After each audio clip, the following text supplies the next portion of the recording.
So finally, we got some news about a catcher that the Cardinals are interested in. And yes, he is one of the top four catchers that we have talked about on this show. I'll get you the latest on that, plus what Kid Rosenthal is hearing. And we discuss one of my favorite guys on the roster, Tyler Broneal. Should the Cardinals bank on him as a comeback player this year, or should they try to trade him? This is Locked On Cardinals.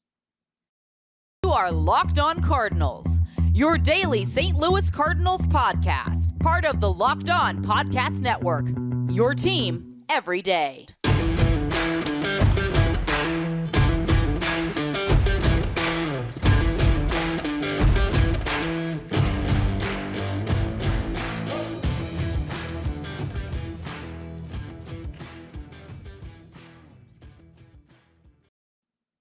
Hey there, Cardinals fans. I'm JD Haffer, and I'm a national radio sports anchor, born and raised in the Lou and a lifetime Cardinals fan. And I'm your host for Locked On Cardinals, part of the Locked On Network, covering your team every day. You can follow me on Twitter at JD Sports Radio. Follow the podcast at LO_Cardinals. I want to thank those of you who make Locked On Cardinals your first listen every day. We are free and available wherever you get podcasts, on iTunes, Spotify, Google Podcast, on YouTube. You can find us there as well. Be sure to like and subscribe and comment so you can interact with us. Hit that notification button so you know when the new episodes are being posted. This is a show serving Cardinal Nation and giving the best fans in baseball all of the info about the birds on the bat. Today's episode is brought to you by BetOnline. BetOnline has you covered this season with more props, odds, and lines than ever before. BetOnline, where the game starts. Cardinals fans have been dying for some news, something, anything. Because outside of re-signing Chris Stratton, damn glad to meet you, and non-tendering former top prospect Alex Reyes, there really hasn't been much going on with the team. And I know that we live in an impatient world.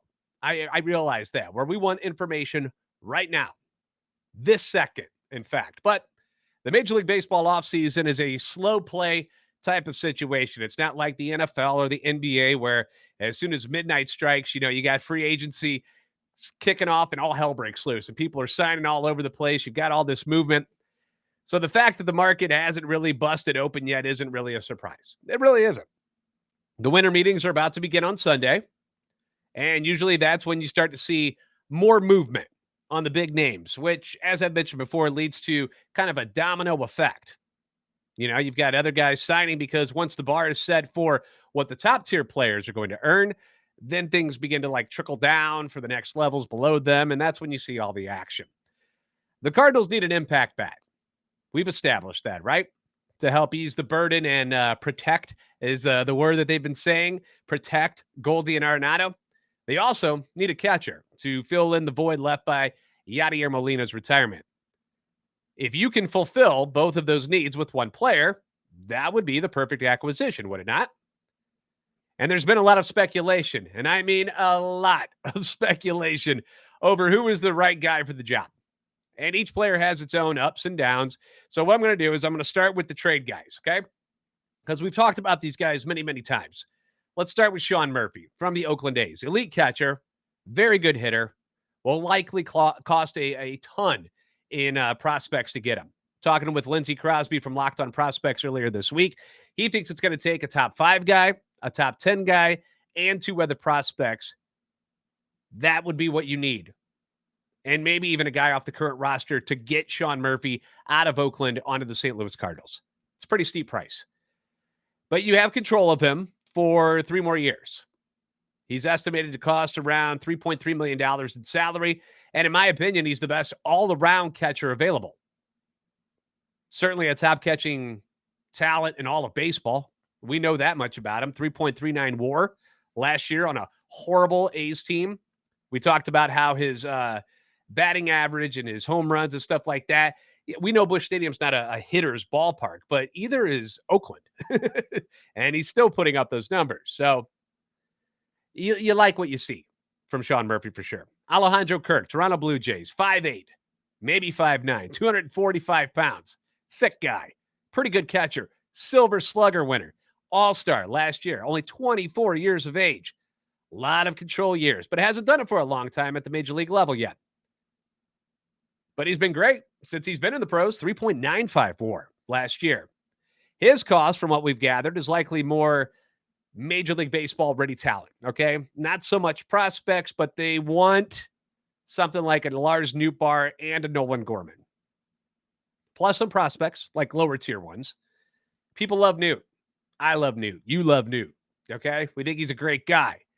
The metrics and everything that you see on Baseball Savant says that Lars Nootbaar is a pretty darn good player.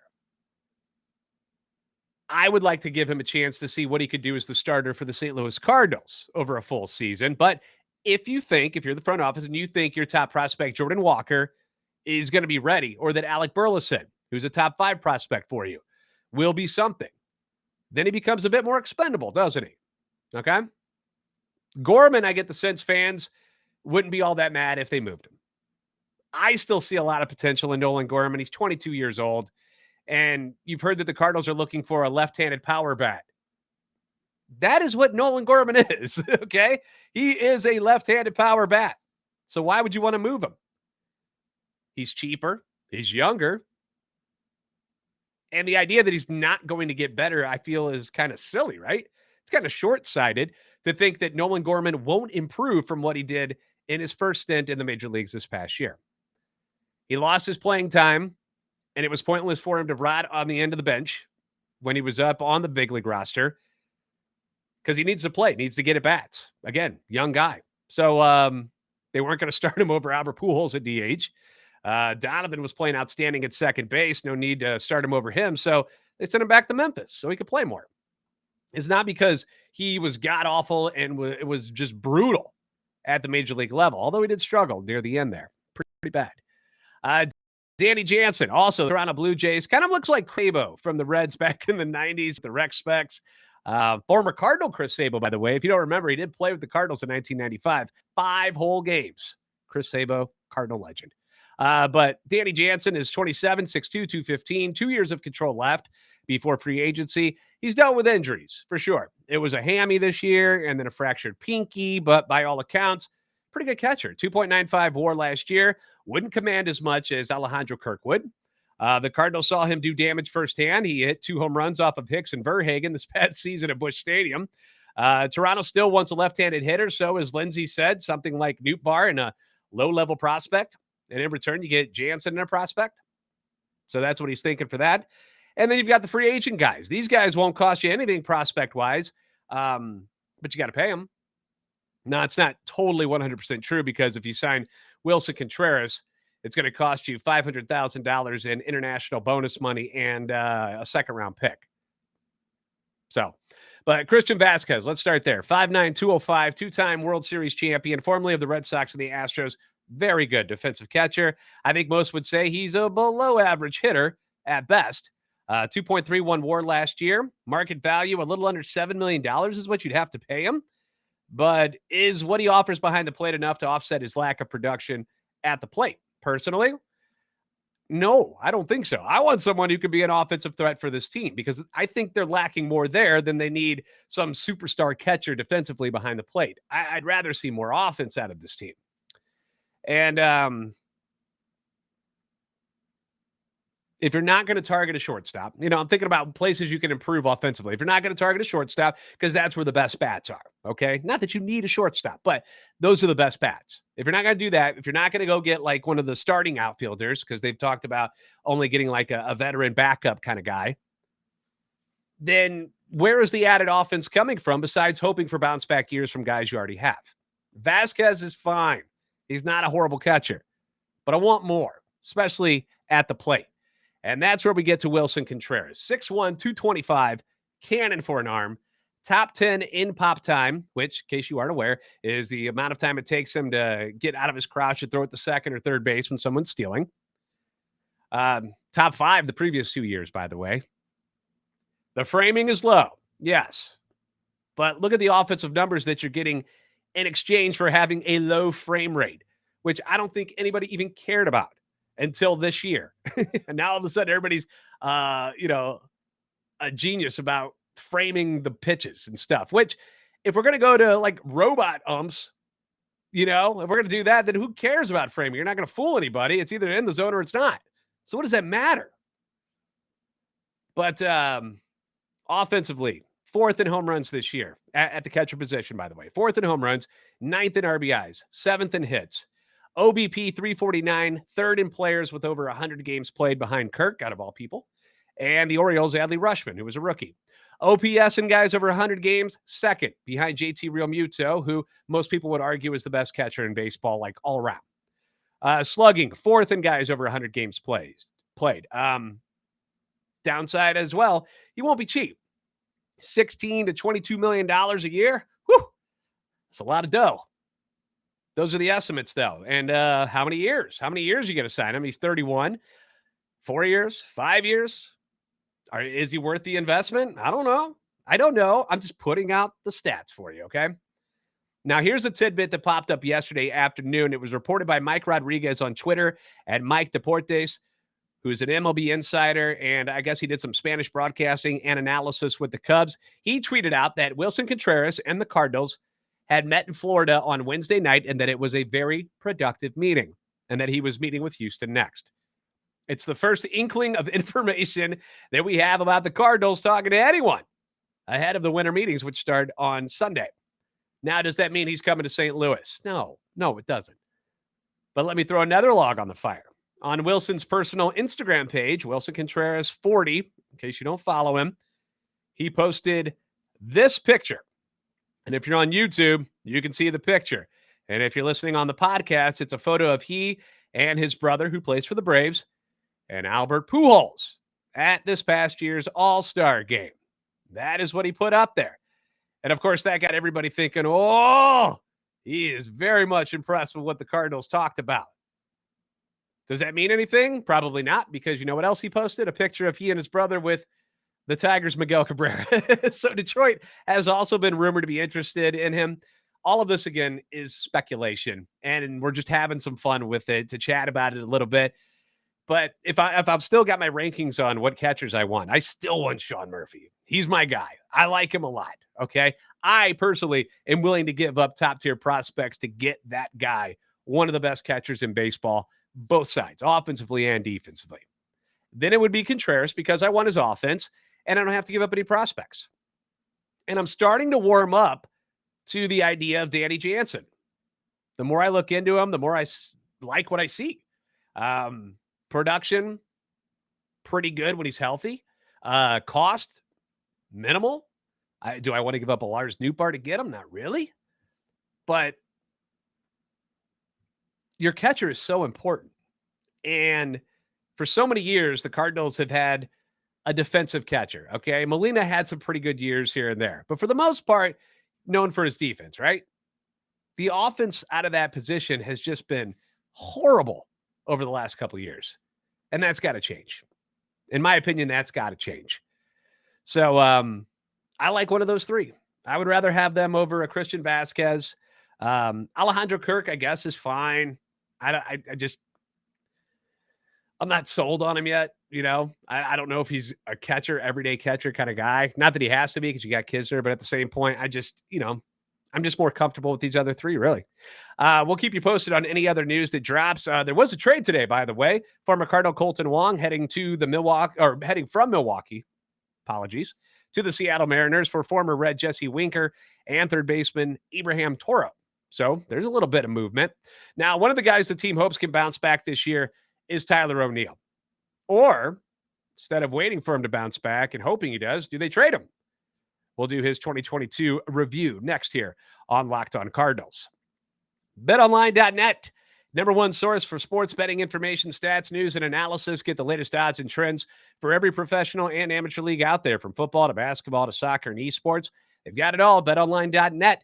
They're always the fastest and easiest way to get your betting fix on whichever sport you're interested in. World Cup betting, they got you. NFL this weekend, some pretty good games.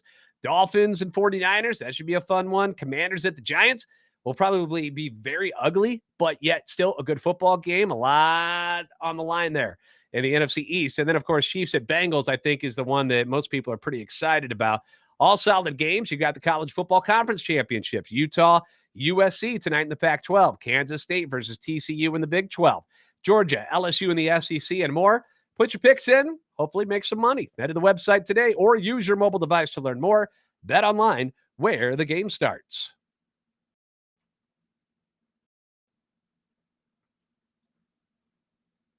Thanks for making Locked On Cardinals your first listen today. For your second listen, check out Locked On Sports today. From the games that matter the most to the biggest stories in sports, go beyond the scoreboard and behind the scenes with local experts and insights only Locked On can provide. Locked On Sports today, available on this app, YouTube, and wherever you get your podcasts. Tyler O'Neill, or Bro-Neal, as we like to call him here on this show. He has an elite set of skills. You know, I kind of want to go into my taken voice. He's got a special set of skills. This is not a question, okay? We all know Tyler O'Neill is very talented. It is what led to my bromance for one Tyler O'Neill. Love the dude. I think he is something special. I see all of the things he can do, and I gush over it. Defensively, 2 Gold Gloves already, all right? We like that. He's in the 69th percentile in arm strength. Very good arm. Elite speed. 98th percentile. He's one of the fastest guys in all of baseball. He's got power. Exit velocity, 66th percentile. Hard hit percentage, 68th percentile. Barrel percentage, 80th percentile. He does swing and miss a lot. This is true. Leads to a lot of strikeouts. That's his kryptonite. All of this nerd stuff that I'm throwing at you right now says he should be one of the best players in baseball. And he was in 2021. Hit 286, 34 home runs, 80 RBIs. 15 stolen bases, 912 OPS, 6.26 WAR, Gold Glove winner, got MVP votes. The guy was Superman on this team in 2021. And we all, the fans, the Cardinals, Tyler O'Neill, all expected huge things out of him in 2022. And then the injuries happened. Because I remember that very first game. I believe it was the first game he had like 5 RBIs. And I'm like, oh my gosh, we're going to get this breakout season even better than last year. And then the injuries happened again and again. Shoulder issue, May 19th. Hamstring, June 19th. Leg injury, July 30th. Neck, September 9th. Hamstring again, September 17th. All of these led to O'Neill playing in just 96 games. He hits 228, 14 home runs, 58 RBIs, 14 stolen bases, which still aren't bad numbers. The 228, obviously you don't like that so much, but 14, 58, and 14 in 96 games is pretty good. But his WAR dips to 1.15. Not at all what everyone was expecting or looking for in 2022 out of him. And I was planning on talking about Tyler today all week long. And it just so happened that Derek Gould over at the Post-Dispatch and STLtoday.com wrote something on him as well. So we've got some quotes here that we can add into our whole discussion about Tyler O'Neill today. So that's an added bonus. So here's what O'Neill says in Gould's article. Quote, I understand what I'm capable of, and it's just a matter of being consistent with it. And it starts by staying consistently on the field. There's no question about that. I'm not concerned if my performance will be there or my skill set, if I can stay on the field, stay in a rhythm. That's how I help the Cards win ball games. That's the kind of player I am. Step one, and that's stay on the field, staying healthy. Now, the Cardinals outfield on paper, mind you, should be a good one, right? We thought it was going to be a great one this last year, and it blew up. But it should still be good next year if everybody's healthy, right? O'Neill in left, Carlson in center, Nootbaar in right, along with guys like Yepez, Burleson, Brendan Donovan can play some outfield, and top prospect Jordan Walker. Knocking on the door. He's waiting. If the Cardinals have to move Newt or Burleson, I don't think they are moving Carlson. I really don't. I think they are standing by that, and they will keep him. They like him a lot, and I think they just think he had a down year. Maybe injuries led to that. But they've got depth. If they have to move a Nootbaar or, like I said, a Burleson or a Yepez, whoever it may be, they've got depth to fill the void. Could the team decide to keep Newt and move O'Neill instead? That could happen. It could if somebody wanted him. I haven't heard his name mentioned in anything, but think about it. Who wouldn't want a 28-year-old with the skill set that I just described to you? Problem is, if you're thinking about trading O'Neill or Carlson, their stock is very low right now. Okay. You don't want to trade him now. You're not going to get as much for him, at least not what market value in your mind would be.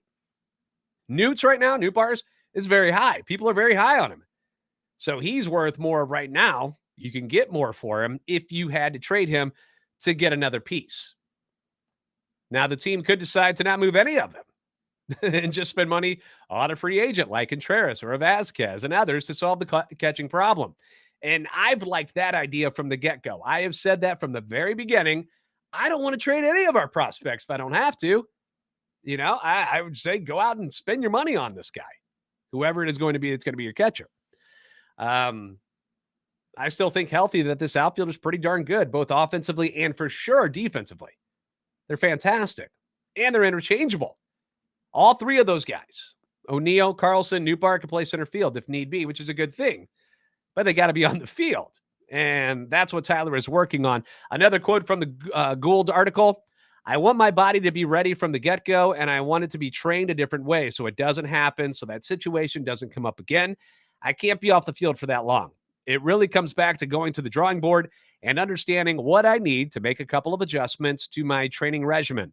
The only thing that I thought of first was definitely just becoming more of a runner. He goes into talking about the workout plans. They've altered those. The article goes in depth about it, so I encourage you to go listen to it or read it, whatever you got to do. But it talks about workouts that aid muscle endurance, improve overall flexibility, engage cardio, and condition fast-twitch muscle fibers. He has drills called Copenhagen exercises for adductor muscles and Nordic hamstring curls plus yoga. It's a really good read. I'm telling you, I enjoyed it, so I encourage you to check it out if you can. But I believe in Tyler O'Neill. I still do. I'm not going to let one injury-riddled season tell me that he's not any good anymore when I've seen how good this guy can be. So if he bounces back, and let's say he doesn't even hit his 2021 numbers. Let's say he gets 25 home runs, 75 RBIs, essentially filling the production that Albert Pujols left behind. And on top of him coming back, and you could add a catcher with offensive upside, then this lineup becomes that much scarier. Think about that for a minute, how good that sounds. So essentially, you're adding not one, but two bats to go along with Goldie and Arenado, your superstars. I like that idea, right? But he's got to get on the field to do it, and that's the only thing we really worry about with Tyler O'Neill. We know he can do it. We know we can play this game very, very well. Just has to get on the field. All right, latest from Ken Rosenthal on if the Cardinals are looking at pitching and could be a dark horse for one of the top guys. We'll do that next on Locked On Cardinals.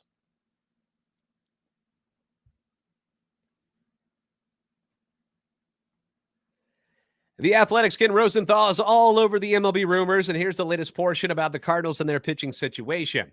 Cardinals president of baseball operations, John Mozeliak, when asked about possibly adding a starting pitcher, said, "We have 6 starters." True enough, if you include Dakota Hudson, but 4 of those starters, Adam Wainwright, Miles Mikolas, Jack Flaherty, and Jordan Montgomery, are entering their walk years. Hudson, arbitration eligible through 2024, and Steven Matz, signed through 2025, are the only Cardinals starters on club control beyond this season. The Cardinals then would appear a logical dark horse for one of the starters at the top of the market. Jacob deGrom, Justin Verlander, Carlos Rodon. There is no indication they are in the mix for one of those pitchers. However, a more likely free agent target is left-hander Jose Quintana, who had a 2.01 ERA in 12 starts for the Cardinals after arriving in a trade from the Pirates last season. Quote, "They really want to re-sign him," end quote, a source familiar with the team's plan said. Now look, I would love to have any of those 3 guys. Who wouldn't, right? I think this staff needs an ace, a go-to guy, and I just don't think the Cardinals will pony up for one of them. I just don't think it's going to happen. I'll be pleasantly surprised if they do. Quintana was happy and outstanding in St. Louis, and reuniting would make a ton of sense for both of them. And if you get your hands on a bigger guy, then great. Trade one of the other guys for a veteran who can hit righties. Which, by the way, why does it have to be a left-handed hitter that can hit a right-handed pitcher? Like, why are we only looking at left-handers? That keeps getting brought up.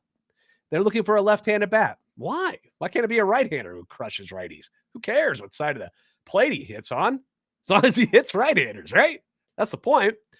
Anyway, moving on. Just would it remind me, like, we have a good staff, right? It's a good staff, but there's no go-to guy. And when you won the World Series in 2006 and 2011, you had Chris Carpenter. That was your guy. That was the dude who was going to win one if you needed to win one, right? Signing Quintana doesn't actually give you that, does it?